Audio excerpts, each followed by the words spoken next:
नमस्कार यूजन, hello doctor में आप सभी का स्वागत है। मैं हूं आपका होस्ट एनवी शर्मा। अगर पूरी दुनिया की बात करें तो दुनिया में जितने हार्ट डिजीजेस होते हैं या हार्ट ऑपरेशंस होते हैं, इन सबसे ज़्यादा ऑपरेशंस होते हैं इंडिया में। मतलब India world capital for heart disease बनने की कगार पर है और ये एक बहुत ख़तरनाक और ख़राब न्यूज़ है सबके लिए। कहते हैं कि हर साल 5.5 लाख लोग ऑपरेशंस करते हैं हार्ट रिलेटेड डिजीज़ को लेकर, और इससे और भी ख़तरनाक माहौल क्रिएट हो जाता है। करीब करीब 9,006 करोड़ रुपए इस पर खर्च होते हैं हर साल। वहीं दूसरी तरफ अगर हम बात करें माधवबाग हॉस्पिटल की, तो माधवबाग हॉस्पिटल में अब तक इन 20 सालों में करीब करीब 1 लाख से ज़्यादा पेशेंट्स को सक्सेसफुली क्लियर किया गया हार्ट डिजीज़ को लेकर, वो भी बिना ऑपरेशन के। ये सारी बातें आज हम सुनेंगे। अगर आप हार्ट डिजीज़ के बारे में उत्सुक है, जानकारी हासिल करनी है, तो आज का कार्यक्रम अंत तक देखिए, क्योंकि इसमें बहुत उपयोगी बातें करने वाले हम। और हमारे गाइडेंस के लिए आए डॉक्टर गौरव शेलके, जो माधवबाग हॉस्पिटल कोंडाली के आईपीडी इंचार्ज है, एक रिसर्चर है और एक बहुत अनुभवी डॉक्टर है। अगर आपके मन में हार्ट डिजीज़ को लेकर कोई डर भी है तो भी आप ये कार्यक्रम पूरा देखिए, क्योंकि इससे आपका बहुत फ़ायदा होने वाला है। सबसे पहले आपका स्वागत है सर। धन्यवाद। सर, मैं जानना चाहता हूँ, जैसे मैं बता रहा था इंट्रोडक्शन में, कि हर साल 5.5 लाख ऑपरेशंस होते हैं। जी, माधवबाग ने अब तक 1 लाख से ज़्यादा पेशेंट्स को क्योर कर लिया, और वो भी सक्सेसफुली विदाउट सर्जरी। बिल्कुल। तो क्या हम ये मान के चले कि अगर हार्ट डिजीज़ है तो ऑपरेशन करना ही ठीक रहेगा, या नॉन सर्जिकल ट्रीटमेंट भी है माधवबाग के पास? बिल्कुल। सबसे पहले ये मैं बताना चाहूँगा अपने दर्शकों को कि जो हार्ट डिसीज़ होते हैं हमारे सबसे तो ख़राब लाइफ़स्टाइल की वजह से होता है। तो लाइफ़स्टाइल में आते हैं कि हमारे जो ख़राब आदतें हैं, जैसे जल्दी नहीं सोना है, मतलब रात को देर तक जागना है या देर से सुबह उठ जाना है। फिर सुबह का टाइम हमारा जो एक्सरसाइज का होता है उसमें एक्सरसाइज बिल्कुल हम नहीं कर पाते हैं। फिर हमारा बेवक्त का नाश्ता, बेवक्त खाना खाना, उसके बाद भी जो भी मिल रहा है वही खाना है। जो पौष्टिक आहार है वो छोड़ के हम जो भी मार्केट में मिल रही चीज़ें वही खाते रहते हैं। उसके बाद में स्ट्रेस आजकल बहुत ज़्यादा मायने रखता है। तो ये जो लाइफ़स्टाइल में जो बदलाव आए हैं, लाइफ़स्टाइल जो चेंज हो चुका है, ख़राब हो चुका है, उसी की वजह से आजकल हार्ट डिसीज़ काफ़ी ज़्यादा फैलते हुए दिख रहा है। और इसीलिए भारत में ये स्ट्रेस की स्थिति बहुत ज़्यादा हो चुकी है और ख़राब लाइफ़स्टाइल की वजह से हमने भारत में लगभग हम हार्ट डिसीज़ के कैपिटल बनने के मार्ग पे हम अग्रसर हो चुके हैं। अब यहाँ पे जो पेशेंट्स अभी भी 100 पेशेंट में अगर एंजियोग्राफी अगर कर ली है या जो ब्लॉकेजेस की ट्रीटमेंट होती है, उसमें से सिर्फ 30% लोग ही जो है वो एंजियोप्लास्टी या बाईपास की तरफ जाते हैं। 70% लोग अभी भी यही चाहते हैं कि मेरा ऑपरेशन किसी भी हाल में नहीं होना चाहिए, क्योंकि उनको अपनी बॉडी इंटैक्ट चाहिए होती है एज इट इज़।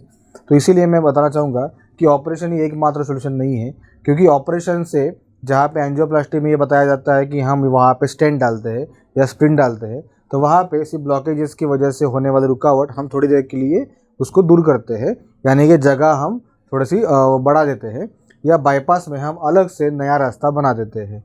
अब यहाँ पे ब्लॉकेजेस तो बनना बंद नहीं होता है, उस मार्ग पे या उस रास्ते पे दोबारा ब्लॉकेजेस आ सकते हैं।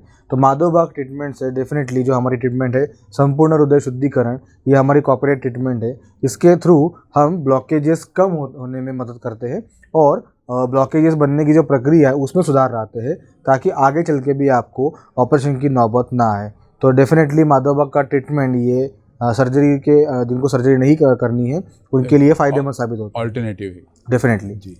तो सर ने जो कहा बिल्कुल सही कहा कि जब भी किसी को हार्ट डिजीज़ होता तो पेशेंट और पेशेंट के साथ उनके परिजन भी चिंतित हो जाते और चाहते कि किसी तरह ये टल जाए। उसके लिए माधवबाग का SHS ट्रीटमेंट, उसके बारे में अधिक जानकारी लेंगे अभी हम जी। उसको अपनाना सबसे बेहतरीन उपाय है। माधवबाग के पास 2 हॉस्पिटल्स है, एक खोपोली और एक कोंडाली में, और इन दोनों हॉस्पिटल्स में वो सारी सुविधाएं, आधुनिक फैसिलिटीज़ है, जिस वजह से आपका different type of heart related test किया जा सकता है और आपको सही डायग्नोसिस करके एक सही उपचार लाइन ऑफ ट्रीटमेंट दिया जा सकता है। अगर आप भी चाहते हैं कि आप इस हार्ट डिजीज से मुक्त हो, तो आपको केवल एक छोटा सा काम करना है। आपके स्क्रीन पर जो नंबर दिख रहा है अभी 022489300202, इस पर एक मिस्ड कॉल दीजिए। माधवबाग के एक्सपर्ट डॉक्टर्स और रिप्रेजेंटेटिव्स आपके संपर्क में आएंगे और एक अपॉइंटमेंट फिक्स करके आपकी पूरी जांच की जा सकती है। तो that's a golden opportunity. Sir, अभी आपने SHS की बात की, तो जी। एग्जैक्टली और ये आपका कॉपीराइट प्रोसीजर है और नॉन सर्जिकल ट्रीटमेंट है और बिल्कुल। आयुर्वेदिक ट्रीटमेंट है। जी, तो एग्जैक्टली होता क्या और ये कैसे फंक्शन करता है और इसे कैसे लाभ मिलता है? बिल्कुल। तो जो मैंने बताया SHS मतलब संपूर्ण हृदय शुद्धिकरण, इसको जानने से पहले हृदय क्या होता है मैं थोड़ा सा शॉर्ट में बताना चाहूँगा। तो हृदय ये संस्कृत, हिंदी और मराठी में कॉमन जो हम बोलते हैं हृदय। अब यहाँ पे ये दो संस्कृत वर्ड से बना हुआ है, एक होता है री और दूसरा होता है द। तो री का मतलब होता है टू रिसीव और द का मतलब है टू गिव, मतलब रिसीविंग गिविंग और रिसीविंग का काम करता है हार्ट। तो ये क्या रिसीव करता है और क्या देता है, तो हमारा ब्लड, और ये ब्लड वेसल्स के माध्यम से हमारे पूरे खून की जो है वो आदान प्रदान की प्रक्रिया होती रहती है। अब ये पूरी सिस्टम जो है मेरा हार्ट और जो वेस्कुलर सिस्टम है, इस सारे सिस्टम को मिलकर हृदय कहा गया है। जैसे मॉडर्न साइंस में कहते हैं कार्डियोवैस्कुलर सिस्टम, तो ये सिस्टम का ही पूरा नाम हृदय है आयुर्वेद के अनुसार। और इस सिस्टम का शुद्धिकरण करने के लिए ही संपूर्ण हृदय शुद्धिकरण ये पंचकर्मा हमने माधव बाग में डेवलप किया हुआ है। अब इसके पीछे कारण ये है कि हार्ट को अगर बचाना है तो हार्ट को नुकसान देने वाली जितनी भी समस्या है, जितनी भी बीमारियां हैं, उन सबको ठीक करना है। फॉर एग्जांपल हार्ट को सबसे ज़्यादा नुकसान जो होता है वो होता है सबसे पहला डायबिटीज़, क्योंकि हमारे खून में ही शुगर की मात्रा बढ़ती रहती है और उस खून को ही फ्लो करने के लिए, सर्कुलेट करने के लिए हार्ट का काम चलता रहता है। तो हार्ट को डायरेक्ट नुकसान डायबिटीज़ का होता है, इसलिए डायबिटीज़ को ठीक करना बहुत इंपॉर्टेंट है। दूसरा होता है हाइपरटेंशन। 95% लोग ये नहीं जानते हैं कि हाइपरटेंशन ये हार्ट डिसीज़ की शुरुआत है। जैसे हम जो बीपी नापते हैं वो हमारे वेसल्स का ही प्रेशर होता है, तो ये प्रेशर अगर बढ़ रहा है इसका मतलब हमारे खून के नलियों में सख्तपन या कड़कपन आ रहा है, और जो वही आपका बैकफायर करके आपके हार्ट के ऊपर प्रेशर डालना चालू कर देता है। तो हाइपरटेंशन ये भी इनडायरेक्टली और डायरेक्टली दोनों तरफ से हार्ट की ही बीमारी कहलाती है। तीसरा है ओबेसिटी। ओबेसिटी में सबसे ज़रूरी चीज़ होती है कि जितना हमारा बॉडी और मास ये रेशो अच्छा रहेगा उतना हमारा हार्ट हेल्दी रहेगा, जिसको हम बोलते हैं बॉडी मास इंडेक्स। ये इंडेक्स 22 से 23 के बीच में आइडियली होना चाहिए। अगर ये चाहे वो पुरुष हो या महिला हो तो ये इंडेक्स तय होता है हाइट और वेट के अनुसार। फॉर एग्जांपल 150 सेंटीमीटर्स अगर हाइट है तो आइडियली उस व्यक्ति का वज़न 50 से 52 के रेंज में होना चाहिए। वैसे ही हार्ट को अगर आपने एक्स्ट्रा लोड दे रहे हो हर बार, हर मिनट, हर सेकंड में या हर घंटे में, तो हार्ट जो आपका 100 साल में थकने वाला है वो आपका 60 या 65 में ही आपका थकान में आने वाला है। तो इसीलिए ओबेसिटी भी बहुत इंपॉर्टेंट है हार्ट को नुकसान देने के लिए। तो इसीलिए माधव बाग में ये तीनों बीमारियों की ट्रीटमेंट करते हैं। और चौथा जो अभी रिसेंटली हमने पाया है कि थायराइड जो है, थायराइड भी आपके हार्ट डिसीज़ को बढ़ावा देता है। इसीलिए पिछले 3-4 साल से थायराइड को भी ठीक करने के लिए हमने पंचकर्मा चालू किए हैं। अब ये एकत्रित पंचकर्मा का ही नाम है संपूर्ण हृदय शुद्धिकरण। इसके अंतर्गत अलग अलग जैसे डायबिटीज़ मैनेजमेंट प्रोग्राम है, या फिर हाइपरटेंशन मैनेजमेंट प्रोग्राम है, या ब्लॉकेज मैनेजमेंट प्रोग्राम है, या थायराइड मैनेजमेंट प्रोग्राम है। मतलब अल्टीमेटली हमको हमारे हार्ट को सेव करना है, और वो सेव करते हुए जो जितने भी एनिमीज़ है, जितने भी रिस्क फैक्टर्स है, उन सबको कम करते हुए हार्ट को बचाना है और हार्ट की लॉन्गेविटी या स्ट्रेंथ बढ़ानी है। उसी ट्रीटमेंट का नाम है संपूर्ण हृदय शुद्धिकरण। जी, मतलब एक प्रकार से देखा जाए तो हार्ट को जो अफेक्ट करता है वो साइलेंट किलर्स भी है। बिल्कुल, डायबिटीज हो, ओबेसिटी हो, बीपी हो, सिम्टम्स तो पता नहीं चलता लेकिन अचानक ये सब हो जाता है। बिल्कुल। तो सर ने जो कुछ बताया एसएचएस के बारे में, या नॉन सर्जिकल ट्रीटमेंट या आयुर्वेदिक ट्रीटमेंट के कॉपीराइट है, इससे साबित होता है कि इतनी भी घबराने की ज़रूरत नहीं, क्योंकि एक बार ये डिटेल्स में जान लिया हमने ये प्रोसीजर क्या है तो आसान हो जाता है। सर कई बार ऐसा होता है कि पेशेंट्स को चेकिंग के लिए ज़्यादा तो 90% ब्लॉकेज निकलता है, किसी को 100% ब्लॉकेज निकलता है, और इसके कारण जो फैमिली में या पेशेंट के मन में जो घबराहट होती है वो काफ़ी सीरियस हो जाता है। राइट। तो क्या अगर नॉन सर्जिकल ट्रीटमेंट, आपने जो एसएचएस कहा, संपूर्ण हृदय शुद्धिकरण, तो इस टेस्ट के जरिए ऐसे पेशेंट जिनका ब्लॉकेज 90-100% रिमूव किया जा सकता है, या they have no other alternative but go for angioplasty? बिल्कुल। अब यहाँ पे हार्ट डिसीज जैसा हम बोलते हैं तो हार्ट सबसे पहला जो टेस्ट होता है बेसिकली वो एंजियोग्राफी ही किया जाता है, और एंजियोग्राफी में किसी को 90%, 80% या 100% ब्लॉकेजेस पाए जाते हैं। अब यहाँ पे सोचने वाली बात ये है कि वो ब्लॉकेजेस तुरंत उस दिन तो समझ में नहीं आते हैं जी, वो तो ग्रेजुअली बनते हैं। यहाँ पे ब्लॉकेजेस कैसे बनते हैं ये मैं इन शॉर्ट बताता हूँ। जो हमारे ब्लड वेसल्स है वो हमारे खून का रास्ता है, खून का रोडवे है। अब अगर उस ब्लड में हमारे विस्कोसिटी अगर बढ़ गई है, मतलब उसमें अगर एक्सेस शुगर जा रही है, एक्सेस कोलेस्ट्रॉल जा रहा है, या स्ट्रेस के ज़्यादा हार्मोन से, कोई आदमी अगर स्ट्रेस में होता है तो उनके कॉर्टिसोल्स बहुत ज़्यादा सिक्रेट होते हैं जो खून को गाढ़ा बनाते हैं, विस्कस बना देते हैं। वो अगर खून में ज़्यादा मात्रा में बह रहा है तो हमारी ब्लड की विस्कोसिटी बहुत ज़्यादा हेवी हो जाती है, जिसके कारण वहाँ के वेसल्स का अंदर से डैमेज होता है। और वेसल्स के अंदर का लेयर जैसे आपने कहा एंडोथेलियम, एंडोथेलियम का काम होता है कि वेसल्स को ज़रूरत पड़ने के हिसाब से फ्लेक्सिबिलिटी दे, तो फ्लेक्सिबल बनाने का काम करते हैं एंडोथेलियम। उसको अगर डैमेज होता है तो उस डैमेज को पूरा करने के लिए हमारे ही बॉडी का LDL जो बैड कोलेस्ट्रॉल हम बोलते हैं वो सबसे पहले आके वहाँ पे पैच कर देता है। और वो पैच दोबारा ना निकले क्योंकि वो कोलेस्ट्रॉल का है तो वो सॉफ्ट रहता है नेचर में, तो उसके ऊपर बॉडी कैल्शियम और फाइबर की एक परत जमा देते हैं। तो ये कैल्शियम फाइबर क्या होता है, हम समझते हैं कि जैसे हमको चोट लगती है तो चोट लगने के बाद में ऊपर एक काली पपड़ी जमती है, स्केलिंग होती है, उस स्केलिंग में कैल्शियम फाइबर की मात्रा बहुत ज़्यादा रहती है। तो वैसे स्केलिंग अगर हमारे वेसल्स के अंदर पाई गई तो उसी को ब्लॉकेज कहा जाता है, उस प्लाक को ब्लॉकेज कहा जाता है। तो ब्लॉकेज में बेसिकली होते क्या है, सबसे पहले हमारा कोलेस्ट्रॉल, कैल्शियम और फाइबर, ये 3 चीज़ों का मिलके वो प्लाक बनता है। अब उसका वॉल्यूम जितना ज़्यादा होगा उतना वहाँ पे ऑब्स्ट्रक्शन या आगे ब्लड सप्लाई वो कम कर देगा। अब वहाँ पे हम नॉर्मली जो देखते हैं कि एंजियोग्राफी जो की जाती है, क्लासिकल एंजियोग्राफी, उसमें हम परसेंटेज ऑफ ब्लॉकेज देखते हैं, लेकिन हमने ये कभी जानने की कोशिश नहीं की है कि उसके बाद में उसके आगे उसका ब्लड सप्लाई कितना हो रहा है या कितना फ्लो जा रहा है, क्योंकि हम सिर्फ ऊपर से देख रहे हैं। जैसे कि ट्रेन जब पटरी पे हमें दिखाई देती है तो हमें वो क्लियर दिखाई देता है, लेकिन जब वो टनल से पास होती है तब वो हमारे आंखों को दिखती नहीं है। मतलब उस टनल के पैच तक हमारी विजन ब्लॉक हो जाती है, और जब टनल से वो दूसरी शोर से बाहर आती है तब वो हमें ट्रेन वहाँ पर दिखाई देती है। इसका मतलब कहीं ना कहीं अंदर स्पेस थी, इसीलिए ट्रेन वहाँ से पास ऑन हो गई है। वैसा ही मुझे अगर 100% ब्लॉकेज है तो प्रैक्टिकली मैं अलाइव नहीं होना चाहिए, मैं ज़िंदा नहीं होना चाहिए, लेकिन मैं ज़िंदा हूँ इसका मतलब मेरा हार्ट कुछ ना कुछ तो काम कर रहा है। तो कितना ब्लड सप्लाई जा रहा है और उसके लिए कितनी स्पेस अवेलेबल है वो जानने के लिए हमें उस चीज़ का वॉल्यूम चेक तो करना ज़रूरी है। तो ये वॉल्यूम निकलेगा कैसे, तो उस प्लाक की लेंथ, उस प्लाक की हाइट और विड्थ, ये अगर हमें निकाल लिया तो हमें ये अंदाज़ा लग जाता है कि अंदर कितनी ऑक्यूपेंसी है, कितना मटेरियल वहाँ पे भरा पड़ा हुआ है। वो मटेरियल हमने चेक किया तो हमारे ट्रीटमेंट के 3 से 4 महीने बाद अगर हम चेक करते हैं तो कितना वो वॉल्यूम कम हो गया, तो हमें समझ में आता है कि यस ब्लॉकेजेस कम हो गए हैं। क्योंकि अगर वो पैच कम हो गया तभी वेसल्स का हीलिंग प्रॉपर होता है और उसकी फ्लेक्सिबिलिटी पुनः पहले जैसे हो जाती है। तो फ्लेक्सिबिलिटी अगर आ गई तो ना आपकी रुकावट होगी, ना ही आपका आगे प्रॉब्लम होने वाली है। तो ये जो ब्लॉकेजेस है ये कम करने के लिए रिवर्स कोलेस्ट्रॉल ट्रांसपोर्ट, ये बायोकेमिस्ट्री का मैकेनिज्म है, उसको एक्टिवेट करने के लिए ही माधव बाग की संपूर्ण हृदय शुद्धिकरण चिकित्सा मदद करती है। और उसी के लिए सबसे इम्पोर्टेंट जो मैंने बताया कि माधव बाग में रेसिडेंट ट्रीटमेंट होती है 7 डेज़ का, जिसमें हम पूरा पेशेंट को ये सिखाते हैं कि कैसे आपको डाइट फॉलो करना है, किस तरह के एक्सरसाइज करने हैं, और पंचकर्मा जो कर रहे हैं उसके बाद में आगे आपको कैसे मेंटेन करना है।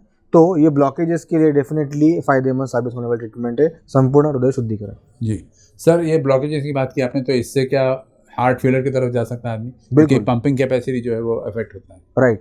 अगर ब्लॉकेजेस का ऑक्यूपेंसी जैसे मैंने कहा कि अगर बहुत ज़्यादा हैवी है तो वहाँ पे कुछ ना कुछ तो ब्लड सप्लाई कम होता है। दूसरा, अगर वहाँ पे रेगुलरली हार्ट का सप्लाई ब्लड सप्लाई कम हो रहा है, जैसे हम बोले कि हमने अगर एम्प्लॉई 9 घंटे के हिसाब से वेजेस पर रखा हुआ है और उसको हम लगातार 12 घंटे की ड्यूटी दे रहे हैं, तो वो कुछ महीने कुछ साल तक तो वो काम कर लेगा, उसके बाद उसकी काम करने की इच्छा ख़त्म हो जाती है, क्योंकि अगर उसको उतना वेतन नहीं मिला एक्स्ट्रा तो वो अपना काम नहीं कर पाएगा या अपनी एफिशिएंसी कम कर देगा।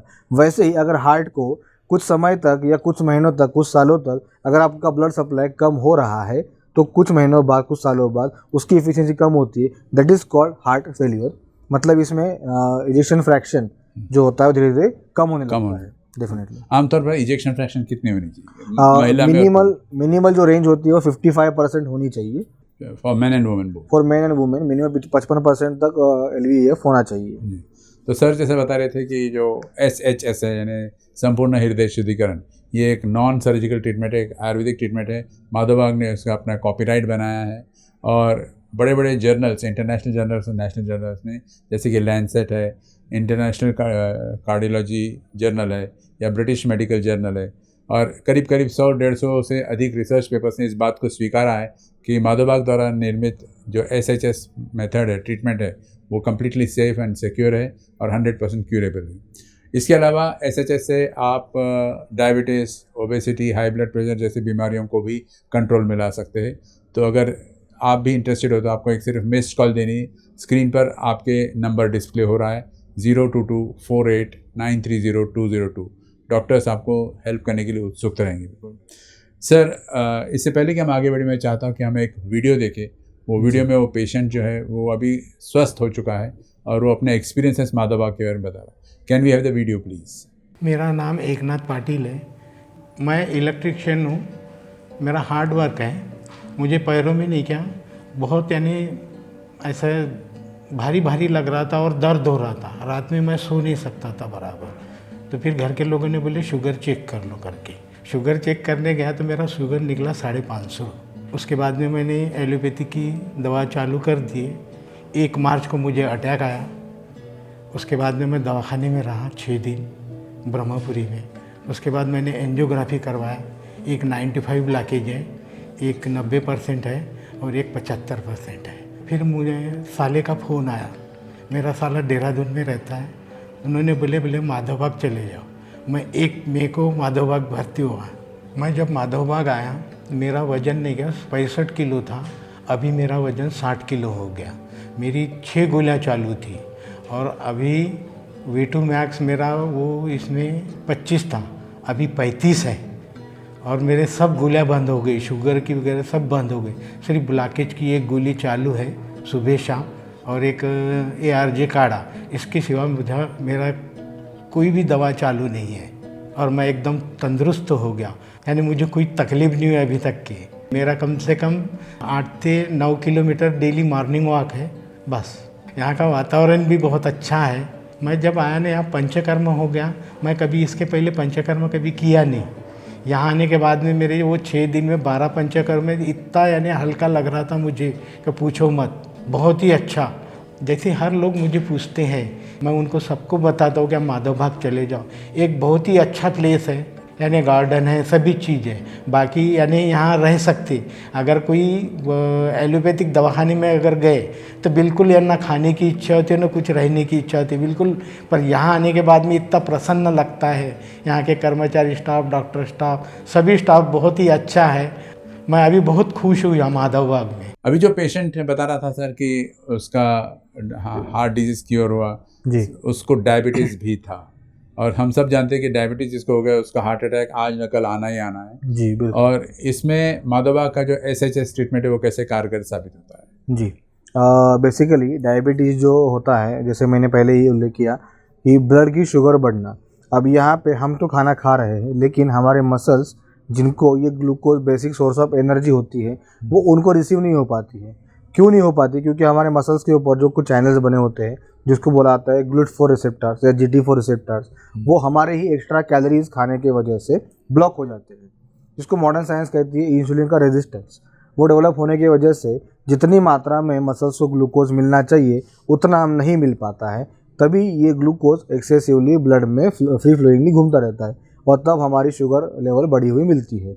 अब ये शुगर धीरे धीरे ब्लड में डिज़ोल्व होती है और खून को गाढ़ा बना देती है। जैसे कि पहले शरबत, फिर पाक, फिर चाशनी, फिर रबड़ी, इस तरह का अलग अलग लेवल उसमें शुगर का बढ़ जाता है। और वही ब्लड अगर हार्ट को रेगुलरली पंप करना है तो हार्ट के मसल्स में थकान जल्दी आना चालू होती है। जैसा हम देखते हैं कि बारिश के मौसम में हमारी जो नॉर्मल मोटर है पानी की, उसमें अगर कीचड़ का पानी आ गया तो मोटर जल्दी ख़राब होने के चांसेस होते हैं।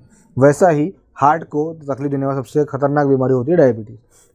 अब यहाँ पे जो संपूर्ण हृदय शुद्धिकरण चिकित्सा है इसके अंतर्गत जो diabetes comprehensive diabetic management program है, इसमें जो पंचकर्मा किया जाता है, जिस तेल से मालिश की जाती है या स्नेहन किया जाता है और जिस दवाई की जो बस्ती दी जाती है उसके वजह से हमारी इंटरनल शुद्धिकरण होती है और जो रेजिस्टेंट डेवलप हुआ है, जो चैनल्स ब्लॉक हुए हैं, उसको क्लीन करने का काम ये करती है। ये चैनल्स अगर ओपन हो गए तो आपके मसल्स आपके ग्लूकोज का 100% यूटिलाइजेशन करना चालू कर देते हैं, तो आपकी शुगर लेवल ऑटोमेटिक नॉर्मल आना चालू होती है।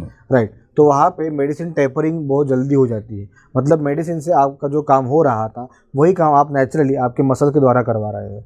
तो मसल्स को अगर ग्लूकोज मिल गया तो मसल्स की एनर्जी में वापस आना चालू होती है और पेशेंट की जो नॉर्मल कंप्लेंट रहती है कि डायबिटीज़ में थकान जल्दी आ जाती है या मसल वेट लॉस बहुत ज़्यादा होता है या कुछ भी खाने की इच्छा बार बार होती है, तो ये सब सारे कंप्लेंट धीरे धीरे कम होने लगती है। इस तरह से जब हम मसल्स का रेजिस्टेंस दूर करेंगे तब ये डायबिटीज़ के लेवल अपने आप कम होना चालू होती है और वैसे आपका डायबिटीज़ रिवर्स होने में फ़ायदा होता है। जी, डायबिटीज़ की बात की सर आपने, तो डायबिटीज़ को लेकर एक और मुद्दा भी है हार्ट को लेकर। जैसे जिसको भी डायबिटीज़ होता है उसके या तो आगे चलकर ब्लर्ड विजन होता है, यानी बिल्कुल। धुंधलापन दिखता है उसको, या डेफिनेटली किडनी अफेक्ट हो सकता है, या फिर लिवर भी अफेक्ट हो सकता है। जी। तो क्या इन सारे मुद्दों को ध्यान में रखते हुए माधोबा का जो SHS ट्रीटमेंट है, जो कि कॉपीराइट ट्रीटमेंट है, वो कैसे लाभदायक साबित होगा? बिल्कुल।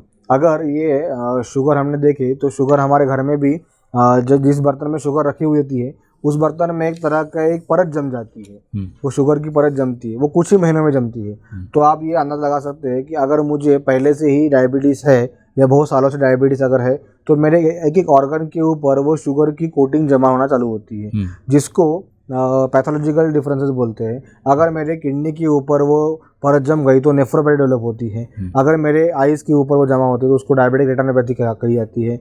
या फिर हमारे नसों के ऊपर जमती है तो डायबिटिक न्यूरोपैथी होती है, जिसकी वजह से हाथ पैरों में झुंझुनी आना या शून्यपन पड़ जाना, इस तरह के कॉम्प्लिकेशन डेवलप होते हैं। अब यहाँ पे जो जमा हुई शुगर है वो हमने हमारे मसल्स ने, बॉडी ने अगर एक्टिवली इस्तेमाल करना चालू कर दिए तो वहाँ पे वो कोटिंग उतर जाती है और बॉडी के हर एक फंक्शंस नॉर्मलाइज होना चालू होते हैं। इस तरह से कॉम्प्लिकेशंस में भी पेशेंट्स को संपूर्ण उदर शुद्धिकरण के द्वारा फायदा मिलता है। फायदे हैं। बिल्कुल जी सर, एक पूछना चाहता हूँ, जैसे ये पेशेंट्स की बात कर रहे हैं हम, नॉर्मल पर्सन है, उसको कुछ भी प्रॉब्लम नहीं, वो भी SHS ट्रीटमेंट करा सकता है Definitely. As a precaution? Definitely prevention is better than cure, यही आयुर्वेद का मोटो है। स्वस्थ से स्वास्थ्य रक्षण, मतलब जो स्वस्थ आदमी है पहले उसकी रक्षा करना, ये आयुर्वेद का पहला प्रयोजन है। उसके बाद में रक्षा किससे करनी है, तो जो बीमारियां हैं उनसे रक्षा करनी है। तो इसलिए बीमारियों का भी विधान बताया कि उनमें ट्रीटमेंट क्या क्या करना है। तो जो व्यक्ति अभी स्वस्थ है लेकिन जिनके घर में अगर फैमिली हिस्ट्री है उनको भी ये संपूर्ण शुद्धिकरण चिकित्सा बिल्कुल लाभदायक होती है। जैसे कि हमने देखा कि कोविड के सेकंड फेज में जो यंग जनरेशन खुद को फिट समझती थी उनमें ही सबसे ज़्यादा डेथ रेट हमको पाया गया है। मतलब वो मेडिकली फिट नहीं थे या कार्डियक तौर से फिट नहीं थे, इसीलिए कोविड का जो अटैक था या इमरजेंसी थी वो उनकी बॉडी झेल नहीं पाई।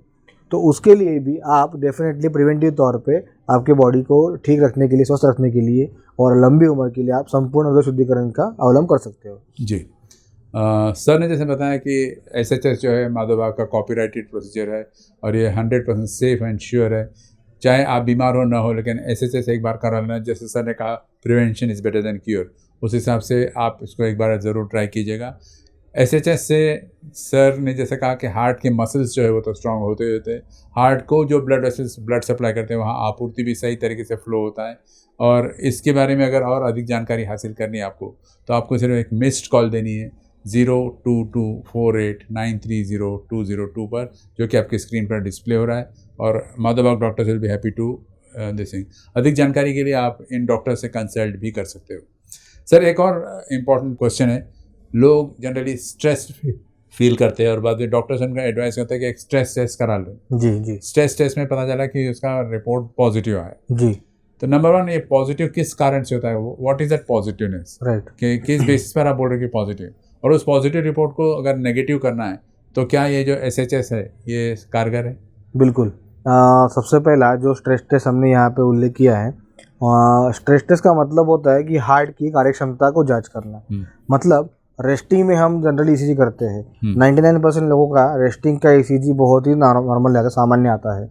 लेकिन जब वो कुछ काम करते हैं या कुछ एक्टिविटी करते हैं, उस एक्टिविटी के दौरान हार्ट का काम किस तरह चल रहा है वो देखना बहुत ज़रूरी है। एग्जाम्पल के तौर पे गाड़ी तो हमने पार्किंग में देखी कि पार्किंग में गाड़ी खड़ी है, अच्छी दिख रही है, लेकिन जब वो ड्राइव करने जाते हैं तब उसके इंजन में आवाज़ आती है या उसके कुछ ब्रेक फेल होते हैं, तो तरह तरह के प्रॉब्लम समझ में आते हैं। वैसे ही हार्ट तो हमारा रेस्टिंग में ECG दिखाता है कि नॉर्मल है, लेकिन जब आप TMT मशीन पे, ट्रेडमिल मशीन पे चलते हो और उस चलते वक्त आपका जब ECG चेक करते हो तब उसमें चेंजेस आते हैं। अभी चेंजेस मतलब क्या होता है, जो ECG होता है हमारे हार्ट का कंडक्शन बताता है। मतलब हमारे हार्ट में जो पेस मेकर्स है, हार्ट की जो नेचुरल बैटरी है, उसका काम किस तरह चल रहा है वो दिखाता है। दूसरा, हार्ट का ब्लड फ्लो, ये समझने में वहाँ पे आसानी होती है। अगर TMT या स्ट्रेस आपकी पॉजिटिव आ रही है, इसका मतलब कुछ लेवल काम करने के बाद या कुछ स्ट्रेस झेलने के बाद हार्ट के मसल्स को जितना ब्लड सप्लाई मिलना चाहिए था उतना नहीं मिल पा रहा है, इसीलिए उसको बोला जाता है इस्चीमिया। तो इस्चीमिया का मतलब है कि हार्ट को ब्लड सप्लाई उस लेवल पे कम हो रहा है। मतलब ये क्यों किया जाता है, तो जब भी हार्ट अटैक आता है तो हार्ट अटैक ये इमरजेंसी कंडीशन है। उस इमरजेंसी को झेलने के लिए कि हार्ट के पास उतनी क्षमता है, अगर वो क्षमता से काम कर रहा है तो आपके सर्वाइवल रेट अच्छे होते हैं। उसी क्षमता को बोला जाता है VO2 मैक्स। तो VO2 मैक्स मतलब होता है वॉल्यूम ऑफ ऑक्सीजन कंज्यूम पर मिनट पर ml। पर मिनट मतलब पर ml। पर केजी पर मिनट ना, मतलब हर बॉडी मास के हिसाब से रहता है। और इसकी मिनिमम वैल्यू होती है 35 ml जेंट्स में, और फीमेल में रहती है 33 ml पर मिनट पर केजी। तो इसमें VO2 मैक्स का मतलब यही है कि हार्ट मेरा इमरजेंसी झेलने के लिए कितना सक्षम है। ये 35 अगर मिनिमम है तो आपका हार्ट सेफ है आने वाले खतरे से बचने के लिए।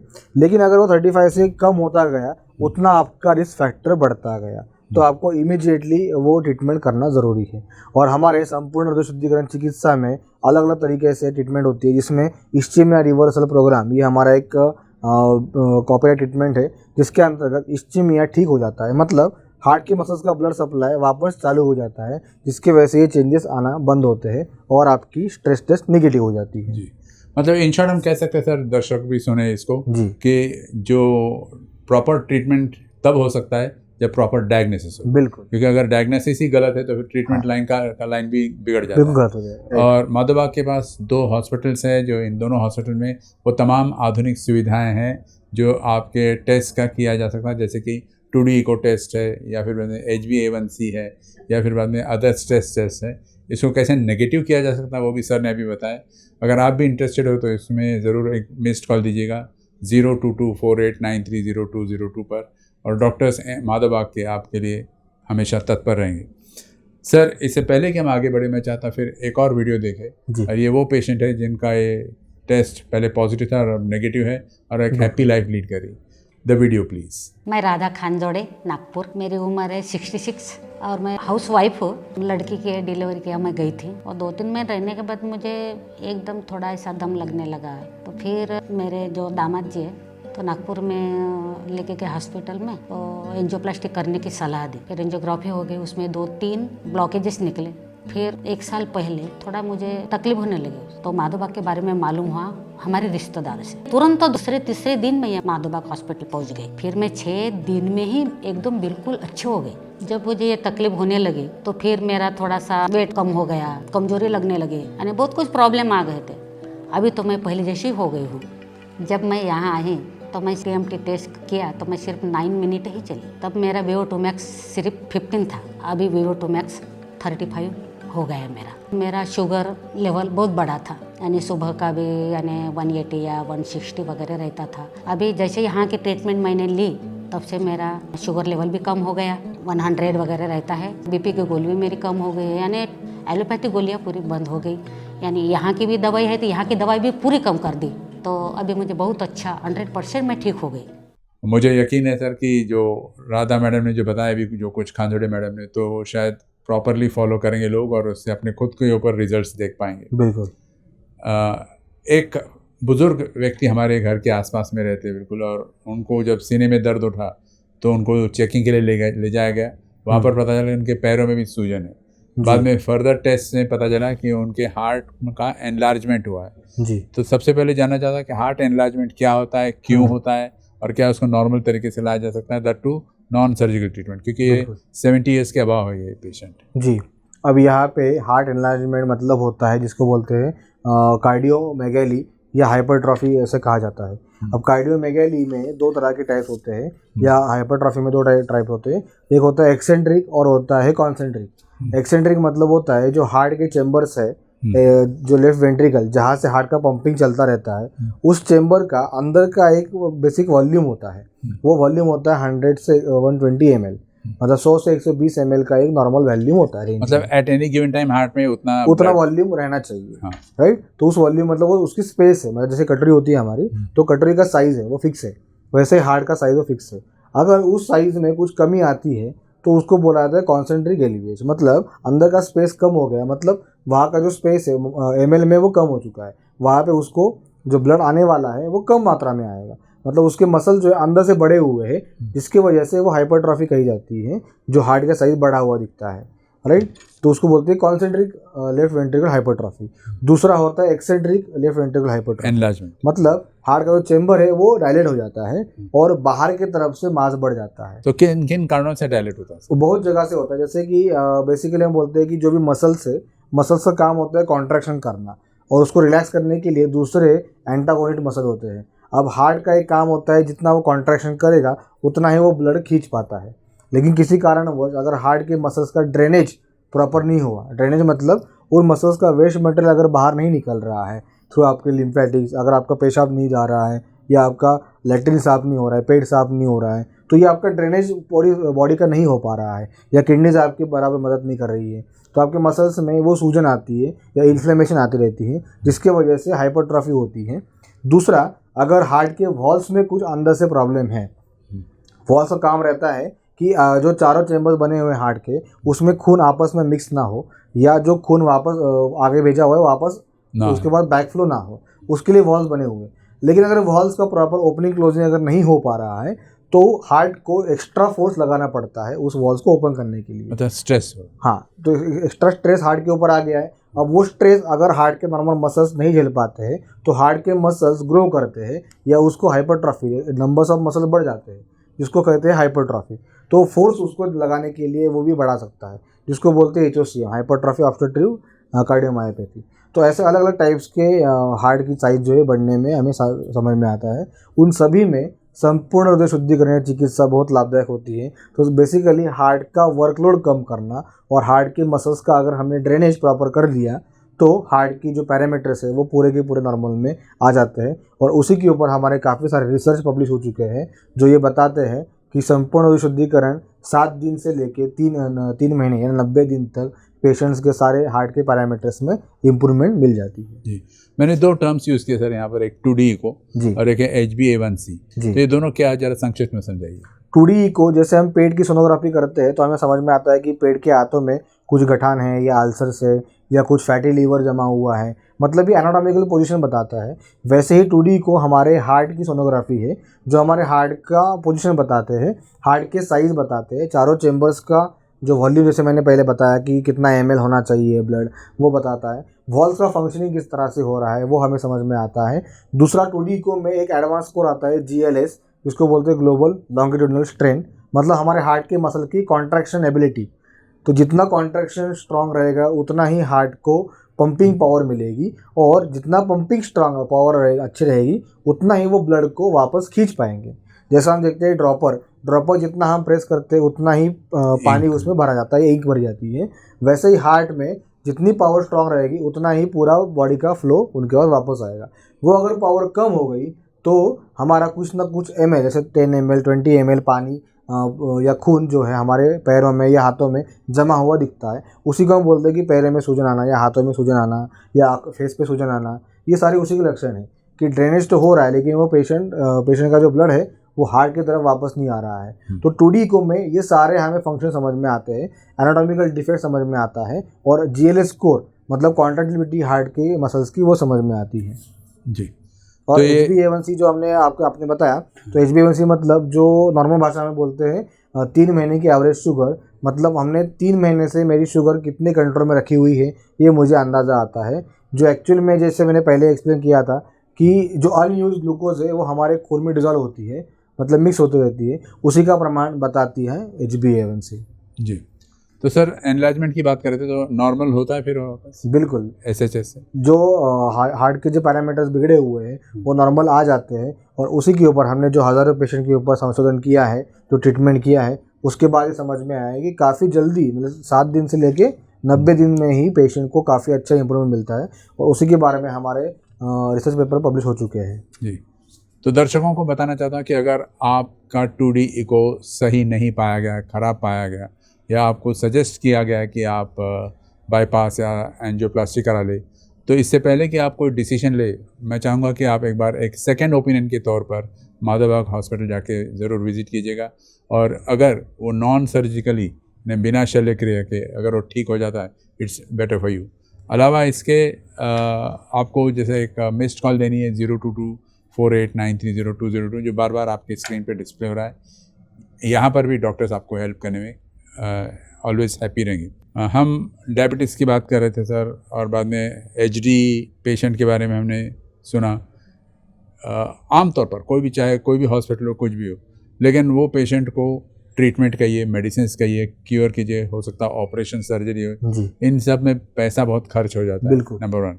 आपके पास इसको हैंडल करने के लिए EMI ऑप्शंस है, मेडिक्लेम ऑफर्स है, जी। ये सब तो है, लेकिन क्या पेशेंट को बाकी रिक्वायरमेंट जो होते हैं उसके, जैसे for example yoga, exercise, diet क्या लेनी चाहिए, बिल्कुल। इसके बारे में गाइडेंस या सुविधा या फैसिलिटीज़ है माधव बाग में? जी। सबसे पहले जो माधव बाग का ट्रीटमेंट है 7 डेज अटेंडिव ट्रीटमेंट, जो वहाँ पे निवासी चिकित्सा होती है, उसमें जो 5 हम प्रिंसिपल फॉलो करते हैं। सबसे पहला प्रिंसिपल है पेशेंट का डाइट। तो डाइट में कैलोरी कट ऑफ होना बहुत ज़रूरी है, क्योंकि अंदर आपके बहुत सारी कैलोरीज ब्लॉकेज के रूप में, शुगर के रूप में, मोटापे के रूप में, चर्बी के रूप में पड़ी हुई है। उस कैलोरीज को अगर यूज़ करना है तो डाइट आपका कंट्रोल होना ज़रूरी है। दूसरा है आपका रेगुलर एक्सरसाइज। अब एक्सरसाइज करने के लिए सबसे पहले आपको आपके हार्ट की क्षमता क्या है वो जानना ज़रूरी है। तो वो क्षमता आपको पता करने के लिए माधव बाग आपको बताता है, हेल्प करता है, और कितना एक्सरसाइज कौन सा करना है, कितना करना है, वो आपको सब गाइडलाइन दी जाती है। तीसरा पंचकर्मा थेरेपी, जो सुबह एक शाम को है, जैसे 2 बार पंचकर्मा होता है, तो किसी की 10 या किसी की 12, ऐसे कम से कम 5 या 7 डेज में ट्रीटमेंट जो होती है। तो मैक्सिमम शुद्धिकरण उसी 7 दिन में किया जाता है। उसके बाद में होता है रेगुलर मॉनिटरिंग, मतलब मॉर्निंग से लेके इवनिंग तक आपकी जो एक्टिविटीज़ हो रही है, जैसे एक्सरसाइज हो रहा है या योगा हो रहा है या आपका दोपहर का एक्सरसाइज होता है, उसके बाद में आपके ECG में क्या चेंजेस आ रहे हैं, आपकी शुगर लेवल्स कितनी हैं, आपके BP फ्लक्चुएशन कितने हैं, ये सारा मॉनिटरिंग किया जाता है। और उसके बाद ये सब पैरामीटर आपके अगर अच्छे आ रहे हैं तो आपका 5वां पॉइंट आता है ड्रग टैपरिंग का। मतलब आपके अगर एक्सरसाइज के बाद भी ECG नॉर्मल है या BP आपका एब्सोल्यूट नॉर्मल है, तो आपके BP की मेडिसिन का डोज कम किया जाता है। या आपकी शुगर लेवल्स आपके पूरे दिन भर में बहुत अच्छी चल रही है, तो आपके शुगर के जो मेडिसिन का डोसेज है वो टेपर डाउन हो जाता है। तो इस तरह से 5 सूत्र बहुत इंपॉर्टेंट है। उसके लिए diet, regular exercise, panchakarma therapy, regular monitoring और ड्रग टैपरिंग, ये 5 सूत्रों से हम पेशेंट को वो सिखाते हैं कि आपको ये छोटे छोटे बदलाव करने के बाद आपकी ये समस्या सॉल्व होती है।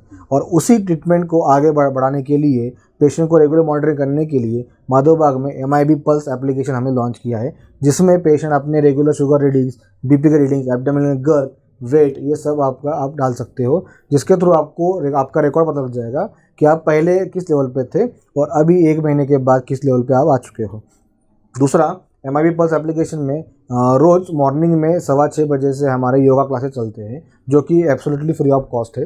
तो जो जिनको अभी डिसीज़ नहीं है वो भी उसको फॉलो कर सकते हैं। और उस योगा से आपका मॉनिटरिंग होता है कि जो हमने स्पेसिफिकली हार्ट के लिए ही हमने डेवलप किए हुए हैं। तो हार्ट डिसीज़ को जो भी नुकसान देने वाले, जैसे डायबिटीज़ में भी वो फ़ायदेमंद होते हैं, BP के लिए फ़ायदेमंद है। तो इस तरह के एक्सरसाइज का गाइडलाइन भी उसमें पाया जाता है। साथ साथ में अगर आपको कुछ उसमें हेल्प चाहिए तो 450 प्लस डॉक्टर्स की सहायता उसमें आपको मिल जाती है। और कुछ भी गड़बड़ होती है तो हमारी टीम तुरंत पेशेंट को कॉल करती है और कुछ मेडिसिन ऐड करना है या टेपर करना है उसके बारे में गाइडलाइंस दी जाती है। इस तरह का घर में जाने के बाद भी गाइडलाइंस देने के लिए MIB पल्स एप्लीकेशन हमने लॉन्च किया हुआ है। मतलब MIB पल्स इतना उपयोगी है कि आप जब हॉस्पिटल से डिस्चार्ज हो जाते हो तब भी आपको मॉनिटर करने के लिए पल्स के थ्रू आप इन कनेक्शन रहते हैं। बिल्कुल। तो सर ने जैसे कहा कि MIB पल्स एक बहुत उपयोगी ऐप है और इससे न केवल आपके बारे में डॉक्टर्स ख्याल रखेंगे, साथ ही साथ उसमें 450 से अधिक एक्सपर्ट डॉक्टर्स के एडवाइजेस है। अलावा इसके थाउजेंड्स ऑफ वीडियोस है जिसमें एक्सरसाइज, योगा, आहार विहार जैसी बातों का इंस्ट्रक्शंस दिया गया है और आप इनके संपर्क में रह सकते हैं। आपको केवल इस MIB पल्स नाम के ऐप को प्ले स्टोर से डाउनलोड करना है और गेट कनेक्टेड विथ माधव बाग। अलावा इसके सर ने जैसे कहा कि हृदय SHS यानी संपूर्ण हृदय शुद्धिकरण जो है, ये एक ऐसा ट्रीटमेंट मोडेलिटी है जो नॉर्मल पर्सन्स, मतलब जिसको कोई बीमारी नहीं, वो भी ये कर सकता है। सर ने जैसे कहा prevention is better than cure, तो उसको फॉलो करते हुए आप उसको भी अपना सकते हो। SHS हर तरह से यूज़फुल है, नॉन सर्जिकल है, सेफ़ है और recognise by many international and national journals. Sir जाते जाते एक पूछना चाहता कि आप पेशेंट्स को क्या एडवाइस देना चाहोगे इन जनरल? बिल्कुल। तो जैसे हमने देखा कि आजकल हृदय रोग जो है 40 के एज में भी या 30 के एज में भी पाया जा रहा है। तो मेरा सबसे कहना यही है, माधव बाग का एक सपना है हृदय रोग मुक्त भारत। तो ये अभियान लेके हम चल रहे हैं, लेकिन हृदय रोग मुक्त हम तभी हो पाएंगे जब उसके बारे में हम अवेयर होंगे या उसको हम पहले ही अगर डायग्नोस कर लेंगे। तो उस डायग्नोसिस करने के लिए जब हमें कोई लक्षण समझ में आती है, जैसे कि सांस फूलना या थकान लगना या बहुत ज़्यादा जंबाई आना, सुस्ती लगना, ये बहुत सारे लक्षण होते हैं जो हमें कभी ना कभी तो महसूस होते हैं, लेकिन हम इसको इग्नोर किए जाते हैं। या सीने में जलन होना या सांस जो फूलती है तो हमें लगता है गैस बन रही है जिसकी वजह से हो रहा है, तो उसको हम गैस्ट्रिक की दवाई खा के उसको रिजॉल्व करते हैं। टेम्परेरी उसमें आराम भी ज़रूर मिलता है, लेकिन कभी हम ये नहीं सोचते कि कभी कभार हमारी मोटर भी ख़राब हो सकती है, जिसको हार्ट कहा जाता है। तो हार्ट का चेकअप करना बहुत ज़रूरी है। तो हार्ट के लिए आने वाले फ्यूचर में कितना रिस्क है वो जानने क्या टेस्ट होता है, कार्डियक रिस्क असेसमेंट। मतलब मेरा हार्ट आने वाले फ्यूचर में कितने रिस्क पे है ये चेक करना बहुत ज़रूरी है। तो जिनको हार्ट है और जो जिंदा आदमी है उन सबको अपना हार्ट का चेकअप ज़रूर करना चाहिए। उस चेकअप में आते हैं अपना सबसे बेसिक पैरामीटर आता है ब्लड प्रेशर, हार्ट रेट जिसको पल्स रेट भी बोलते हैं, नाड़ी बोलते हैं हम उसको, नाड़ी चेक करना। उसके बाद में आता है ईसीजी। अब ईसीजी में दो तरह के ईसीजी होते हैं, जैसे मैंने पहले कहा था कि ईसीजी एक रेस्टिंग होता है, तो रेस्टिंग ईसीजी 99% लोगों में सामान्य आता है, नॉर्मल आता है। लेकिन जब वो स्ट्रेस ईसीजी किया जाता है या स्ट्रेस टेस्ट होती है या ट्रेडमिल पे चले जाता है तब वो ईसीजी में गड़बड़ पाई जाती है। अगर वो आपका नॉर्मल आ गया तब आप उसको मेंटेन करके चल सकते हो। और उसके बाद का टेस्ट आता है 2D echo with GLA score, मतलब हार्ट का स्ट्रक्चरली कोई डिफेक्ट है तो वो आपको समझ में आता है। तो ये सभी टेस्ट अगर आपके नॉर्मल है तो बस आपको उसको मेंटेन करना है, और अगर यहाँ पे कुछ ना कोई गड़बड़ मिलती है तो उसको माधव बा की सहायता से आप ठीक करो और आपका स्वास्थ्य आगे मेंटेन करो। जी, उम्मीद करते हैं कि आपको ये प्रोग्राम उपयोगी साबित हुआ होगा, और अगर इसके बावजूद भी अगर कोई डाउट्स है तो आपको सिर्फ एक मिस्ड कॉल देनी है 022448930202 पर। माधव बाग के डॉक्टर्स आपके हेल्प के लिए तत्पर रहेंगे और आपको एक सही गाइडेंस और एक्सपर्ट गाइडेंस मिलेगा। Thank you very much sir for coming. Thank you.